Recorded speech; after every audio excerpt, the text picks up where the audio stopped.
మచిలీపట్నం జిల్లా ప్రభుత్వ ఆసుపత్రిలో మగ శిశువు కిడ్నాప్ కలకలం రేపింది.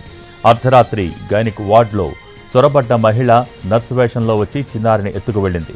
వెంటనే రంగంలోకి దిగిన పోలీసులు గంటల వ్యవధిలో కేసును ఛేదించారు.